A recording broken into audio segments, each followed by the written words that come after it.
자, 안녕하세요. 박성필입니다. 자, 오늘 엔캠 보도록 하겠습니다. 자, 일단 분기보고서가 나왔고 실적이 부진하다고 해서 현재 시간에 급락이 나왔습니다.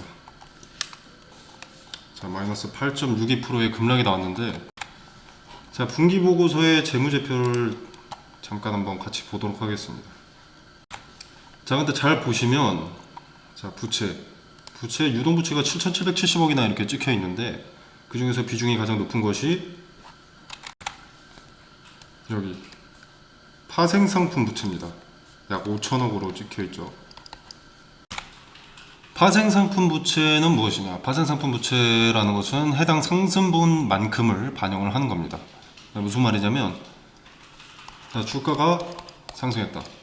자, 그러면 해당 파생상품 부채의 공정가치가 같이 상승하게 됩니다.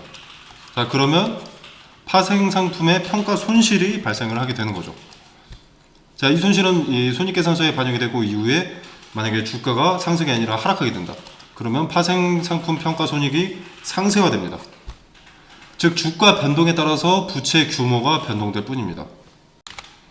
그러니까 쉽게 말해서 주가가 상승하면 파생상품 부채는 빚이죠. 부채도 함께 상승을 하는 겁니다. 그러니까 여기서 파생상품 손실이 발생을 하는 거고, 만약에 주가가 하락을 한다 그러면 부채도 같이 낮아지는 거니까 공정가치가 같이 움직이면서 부채도 같이 낮아지니까 손실이 없어지고 상쇄된다, 이런 말인 거죠.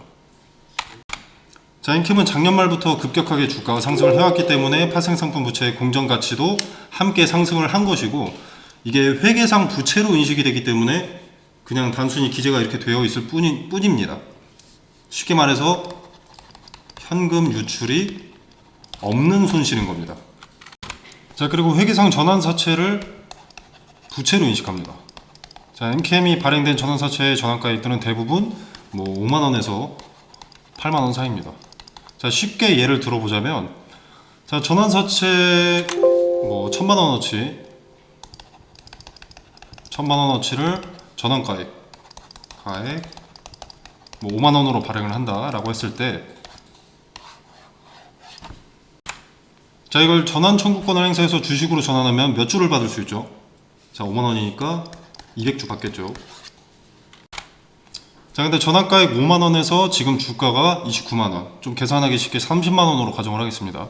자, 그럼 30만원으로 약 6배 정도가 올랐습니다, 주가가. 자, 그럼 전환 주식의 이 총 평가액도 함께 6배가 오르는 겁니다. 자, 그럼 어떻게 되냐? 자, 전환할 수 있는 이 200주의 가치가 200주 곱하기 현 주가 30만원으로 가정하기로 했으니까 30만원 하면 이게 6천만원이 되죠.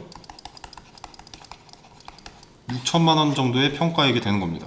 자, 그럼 회계상 어떻게 찍히냐? 자, 맨 처음에 채무가 1000만원이었습니다. 자, 근데 지금 채무도 똑같이 공정가치가 상승하면서 6천만원이 되어 있다는 겁니다. 자, 그렇다고 이 6천만원을 갚아야 되느냐? 아니라는 거죠. 그냥 회계상 기재된 수치일 뿐인 겁니다. 오히려 나중에 전환 청구권을 행사하거나 시비 상환을 하게 되면 부채가 자본금으로 바뀌기 때문에 재무상으로는 더 긍정적으로 바뀌게 될 겁니다. 자, 물론 전환사채의 오버행 리스크도 있을 수 있겠지만 파생상품 부채를 기업의 빚, 갚아야 될 빚으로 인식하는 것은 맞지 않습니다. 자, 물론 그렇다고 실적이 좋은 것은 아니지만 지금 시간의 하한가 근처에 있는 것은 오히려 평단을 낮출 기회일 수도 있습니다. 자, 얼마나 하락하는지, 어디서 지지해주고 거래가 동반되는지 지표들을 종합적으로 분석하고 근거를 토대로 매수를 해야겠지만요. 자, 이 부분은 분할 매수로 평단을 낮추고 물량 흡수를 목적으로 하는 투자자분들 카톡방에서 매수 타점과 그 근거들을 설명드리고 있으니까 원하시는 분들은 카톡방에서 디테일을 참고하시면 되겠고요. 자, 그리고 엔캠의 주가가 지금 지속적으로 하락하고 있는 것. 자, 최근에 이 하락은 9회차 전환사채 물량이 출하되면서 어느 정도 오버행 리스크에 매도세가 좀 더 커졌다 라고도 볼 수 있고, 이제 금투세 이슈나 옵션 만기일 등으로 지수가 눌리면서 국내 증시에 유입되는 자금 이탈 등의 영향도 어느 정도 있었을 겁니다. 단순 엔캠의 실적 때문은 아니죠. 자, 말씀드렸다시피 파생상품 부채는 기업의 금전적인 손실이 아니기 때문에 크게 우려하실 필요는 없다라고 말씀을 드립니다.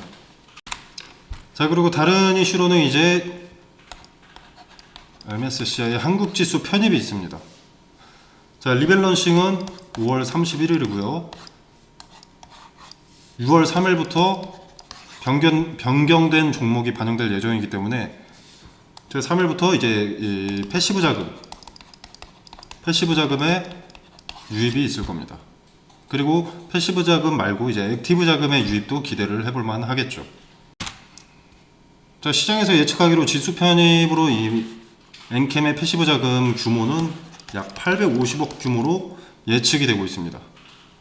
자, 그리고 분기보고서의 매출 및 수주 상황을 한번 또 보면은, 수주 상황을 보면 자, 밑에 당사의 제품은 이 공동 연구개발 후에 양산시 양사 간의 협의 후에 PO를 통해서 주문과 생산을 결정한다. 자, PO라고 하면 구매 주문서입니다. 자, PO를 통해 주문과 생산을 진행하기 때문에 객관적 수치로 표현하기 어려워서 기재를 생략을 했고, 포캐스트는 이제 주간, 월간, 분기간, 연간 오더에 대한 정보를 통해서 생산 계획을 수립하고 뭐 그에 따라서 원자재 매입, 인력 관리, 설비 가동 계획을 세우기 때문에 변동폭이 매우 크다라고 부연 설명이 되어 있습니다. 자, 애초에 올해 첫 공급을 시작한 신규 북미 물량은 연내 단계적으로 지속적인 확대가 진행될 예정이라고 밝혔었고, 하반기에 SK용과 포드의 합작법인 블루오블 향 첫 제품 공급이 계획됐다고 했습니다. 자, 그렇기 때문에 본격적인 수주는 하반기 접어들면서 점점 증가할 것으로 예측이 됩니다. 자, 엔캠 같은 경우에는 현재보다는 미래를 내다보고 있습니다. 자, 엔캠에서 공식적으로 언급했던 캐파는 2030년 304만 톤을 언급했습니다. 세부적으로는 뭐 2026년에 134.5만 톤, 그리고 27년에 171만 톤, 그리고 이제 2030년에 304만 톤. 자, 이렇게 캐파를 늘릴 것이라고 발표를 했었고, 캐파 확장은 이제 인플레이션 감축법 때문에 미국과 캐나다를 중심으로 이루어질 겁니다. 자, 전기차의 성장 자체도 인플레이션 감축법 영향이 크기 때문에 미국과 캐나다 캐파 확장은 아주 긍정적으로 볼 수가 있겠죠. 자, 그리고 통상적으로 캐파 확장 계획은 고객사들과 협업을 통해서 캐파 계획을 잡게 됩니다. 자, 엔캠이 2030년에 304만 톤, 304만 톤의 캐파를 공식적으로 발표했다는 것, 수치를 공식화했다는 것은 이미 304만 톤에 대해서 고객사들과 협의점을 찾은 근거로 삼을 수가 있다는 거죠. 캐파 확장을 구체적으로 명시한 근거. 자, 그리고 25년부터 전액 증설 관련 내용은 대부분 북미에서 이루어지는 게 기정사실일 겁니다. 자, 24년에는 미국 대선도 있죠.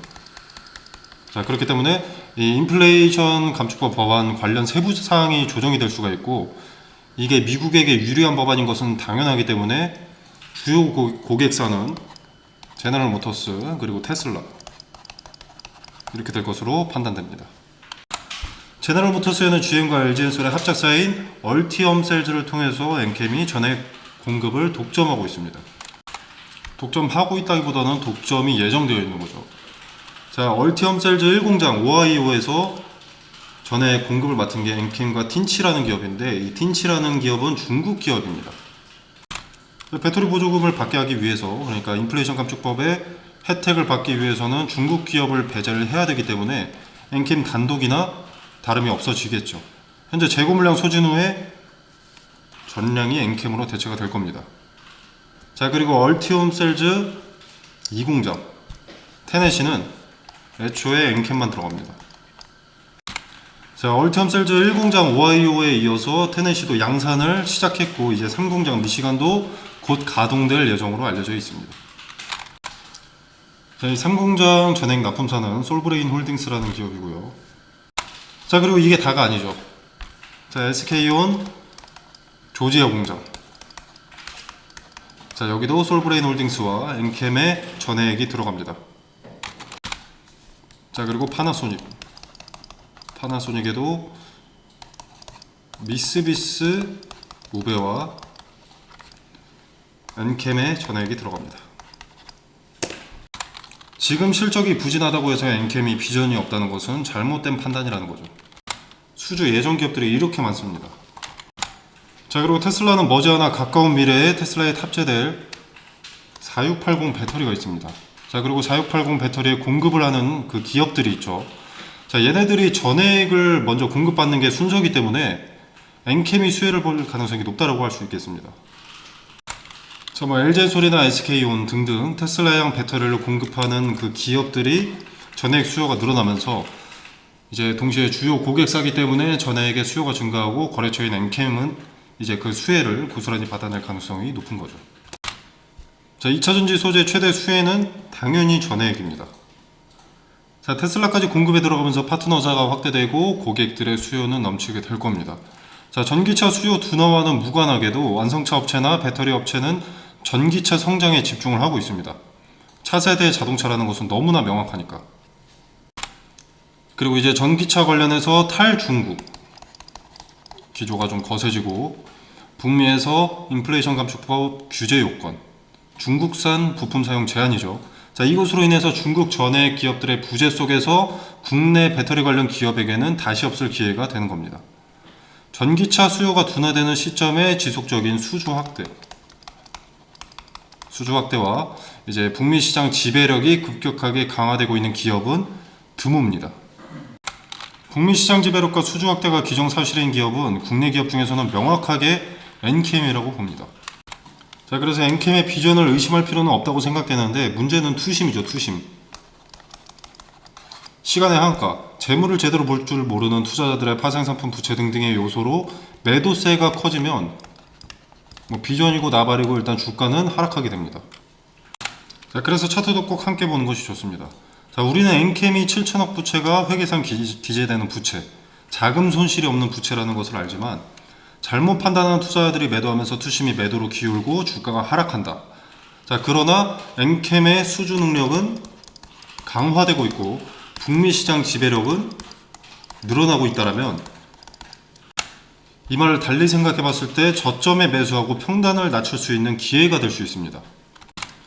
자, 그래서 어디에서 지지를 받는지, 지지받는 자리에서 거래는 얼마나 동반됐는지를 파악을 해야 되는데, 지지받을 수 있는 기준점은 크게 이렇게 되겠죠. 더 가까운 자리로는 61선이 위치한 이 자리. 자, 왜냐면 현재 지지받은 자리면서 이제 61선이 지지해주는 자리이기도 하고, 과거의 데이터들을 봤을 때 수차례 저항받는, 저항이 수차례 수렴되는 그런 자리이기 때문입니다. 자, 저항은 돌파하면 지지가 됩니다. 마찬가지로 지지가 무너지면 저항이 되고요. 자, 그렇기 때문에 트레이딩 관점에서 지지나 저항은 매수 매도의 근거로 사용이 됩니다. 또 그렇다는 것은 만약에 여기서 지지가 수차례 확인이 된다, 거래가 동반되면서, 자, 그렇다면 매수세가 오히려 급격히 늘어나는 것이고, 만약에 지지가 무너졌다, 그러면 이제 매도세가 급격하게 늘어나는 거죠. 그래서 이런 기준점이 되는 자리에서 거래가 동반되고 지지해 주려는 움직임이 나타나느냐, 자, 이것을 파악하는 것이 가장 중요합니다. 자, 이 부분은 지금 당장 예측할 수 없는 부분이기 때문에 카톡방에서 당일 흐름을 분봉 단위로 지켜보고 기준점들을 분석해서 매도 타점, 매수 타점으로 매력 있는 자리를 근거를 토대로 말씀드리도록 하겠습니다. 자, 오늘 시간의 하락과 비슷하게 나왔기 때문에 내일 시초가는 개파락으로 시작을 할 텐데, 지금 이 자리를 두드리는 그 움직임을 보는 것이 가장 중요합니다. 거래를 동반해서 돌파하고 안착하는지, 안착하고 지지를 받는지, 또는 저항을 받고 내려오는데 다시 돌파 시도가 지속적으로 있는지. 자, 거래라는 것은 거짓말을 할 수 없는 객관적인 지표이기 때문에 엔캠에 투자한 투자자들의 전체적인 투심을 확인할 수 있는 기회가 될 수 있습니다. 자, 카톡방에서 보다 더 자세한 디테일을 설명드리도록 하겠습니다. 자, 카톡방 참여는 영상 설명란에 보시면 더보기 버튼이 있습니다. 자, 이 버튼을 누르시면 이렇게 카톡방 링크가 기재가 되어 있고요. 자, 이 링크를 한 번 더 누르시면 자유롭게 참여가 가능하십니다. 자, 그리고 이 공간 안에서 제공되는 정보는 일체의 금전을 요구하지 않습니다. 여러분의 투자에 도움이 되길 바라면서 마무리하겠습니다.